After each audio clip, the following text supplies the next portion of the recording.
Muito bom dia para você ligado nesse Acorda. Tô de volta, a gente vai repercutir um pouquinho o que foi esse Vasco União Rondonópolis, esse jogo que aconteceu ontem pela Copa do Brasil, Vasco classificado para a segunda fase, Pix caindo na conta, enfim. Então, ó, já deixa o seu like nesse Acorda, participe também, deixe o seu comentário, o que você achou do jogo de ontem entre Vasco e União Rondonópolis, o que você achou dos jogadores, enfim. Vai ajudar demais aí, comentando, compartilhando, tá? Curtindo esse vídeo. Bom, vamos lá. Vasco venceu por 3-0, uma vitória tranquila sobre um adversário muito frágil, um adversário muito limitado, que é a União Rondonópolis. Não deu não teve nenhum perigo, assim, não apresentou nenhum perigo ao Vasco durante todo o jogo. E isso, de certa forma, facilitou essa vitória, que só aconteceu na segunda etapa. Mas essa fragilidade do adversário também facilitou essa vitória tranquila do Vasco. Um primeiro tempo que foi até um início muito bom, de um Vasco que jogava no campo do adversário, pressionava a saída de bola, com uma participação muito boa do Hugo, o Matheus Carvalho ainda com aquela coisa de não soltar muito a bola, mas enfim.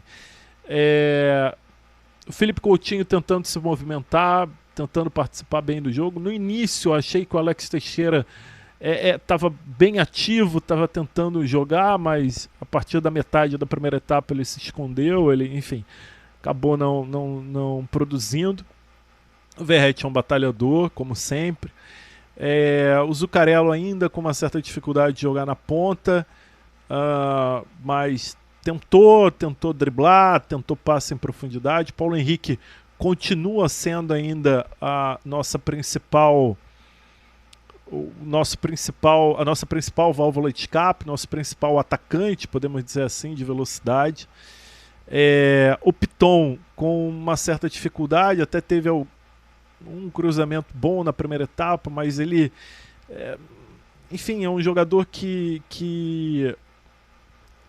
não é agudo como o Paulo Henrique. Ele também nem tem essa característica, né? Ele tem até uma certa dificuldade de... ele fez até uma jogada boa, ele driblou 2 ali na entrada da área, que teve aquele lance que o Zuccarello tomou um amarelo, né? Mas tirando isso, é um cara que tem uma certa dificuldade ali no drible, de tentar o fundo. Ele é um cara que recebe, cruza na área. Ou, se tiver alguém ali para poder dialogar, que é o ideal ali, para ele poder triangular, poder tabelar, mas eu achei uma partida um pouco abaixo do Piton de novo. Um primeiro tempo que até os 20 minutos o Vasco tentou, teve 2 defesas muito boas do goleiro deles, o Fernando Nunes, que fez uma grande partida. Depois o nervosismo começou a tomar conta, o gol não estava saindo. Não à toa, na final da primeira etapa, a torcida vaiou o time. O Vasco não conseguiu furar esse bloqueio do União Rondonópolis. Como eu disse, teve a oportunidade, um chute belíssimo do Verratti, um voleio que o goleiro pegou, enfim. Teve também lances do Coutinho. E não fluiu. Depois da metade do primeiro tempo, segunda metade do primeiro tempo, o jogo não fluiu. E o Vasco foi vaiado ao final da primeira etapa. O Carille modifica para a segunda etapa, ele tira o Matheus Carvalho e bota o Tietê, até com uma intenção de dar mais dinâmica. O Flávio até questiona pelo fato de ele não ter trocado nenhum dos atacantes, já que o Alex Teixeira já tinha acabado a bateria dele, enfim, não estava rendendo. Mas ele opta por manter o ataque e vem com o Tietê, que realmente dá até uma certa dinâmica. O Tietê, por característica, é mais dinâmico que o Matheus Carvalho. Se movimenta mais, dá mais opções de passe. Mas o segundo tempo começou como terminou o primeiro. Acho que tentando pressionar o adversário, marcando saída de bola, mas não estava conseguindo furar o bloqueio.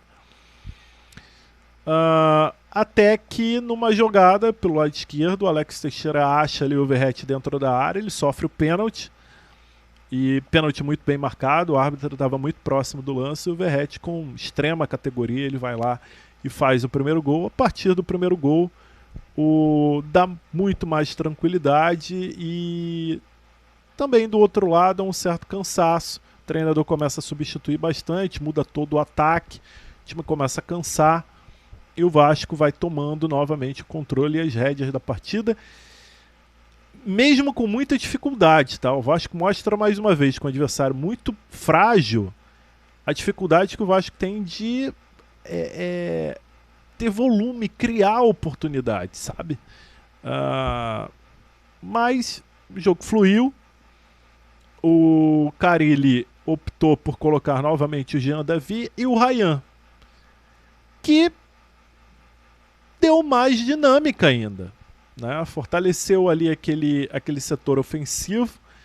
E do outro lado, um time que não apresentava perigo nenhum foi perdendo forças, até fisicamente, foi cansando ao longo do jogo.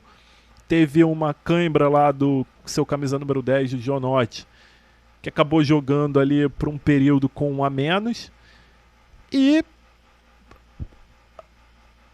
depois teve uma entrada do Payet, que acabou entrando bem no jogo, pelo lado esquerdo, teve liberdade. O Payet gosta de jogar pelo lado esquerdo, foi fazendo uma dobradinha ali com o Jean Davi, até que saiu o segundo gol. Uma jogada novamente pelo lado esquerdo, o Jean Davi recebe, o Payet passa, vai ao fundo e faz o cruzamento para o Ryan, que marca o segundo gol. Aí, sacramentada a classificação, enfim, o Vasco foi ainda tentando, rodando a área do adversário, até que mais uma jogada pelo lado esquerdo, mais uma vez com o Payet, cruzamento ao fundo, o Hugo Moura vem da entrada da área e faz o terceiro gol. É parâmetro? Não. É para deixar de se preocupar e achar que agora o Vasco vai vencer todo mundo? Também não, né? Como eu disse, é um adversário muito frágil do outro lado. Esse jogo podia ter sido muito mais, até pela atuação do goleiro, do Fernando Nunes, que fez grande defesa. Mas você sente ainda um Vasco muito carente de jogadas ofensivas, sabe? De falta realmente desse jogador agudo, desse atacante mais perigoso, podemos dizer assim, lá na frente. E o resultado não mascara essa carência. O Vasco precisa contratar e tá vindo jogadores, e a gente espera que deem certo. O Nuno vem fazendo bons jogos lá pelo Casa Pia, que ele seja muito útil caso se concretize jogando com a camisa do Vasco. O Garré é um jogador habilidoso, não é esse ponta agudo, mas vai ajudar até para poder dialogar ali com o Coutinho, então vai ser importante. Enfim, o resultado de hoje não mascara as deficiências, carências do Vasco para os próximos jogos nessa temporada. Mas, diante das circunstâncias, diante do adversário, o resultado foi acabou sendo um jogo tranquilo, que o Vasco acabou fazendo um resultado coerente. Podia ter sido mais, mas acabou sendo bom para o que foi o jogo. Destaco aqui a entrada do Ryan e do Payet no segundo tempo. Como eu disse, claro, aproveitou ali a queda física do União Rondonópolis, mas foram importantes aí para colocar um placar mais elástico. Vasco enfrenta no próximo domingo o Botafogo, tendo que vencer, e tem que torcer para umas combinações aí para poder chegar à semifinal do Campeonato Carioca. Cara, ele tem muito trabalho, esse time ainda apresenta algumas deficiências, mas enfim, vencemos, é importante passar para a próxima fase da Copa do Brasil e seguir aí rumo a coisas melhores na temporada. É isso, o que você achou do jogo? Deixa aí no comentário, deixa o seu like e até a próxima. Obrigado, tenha um ótimo dia.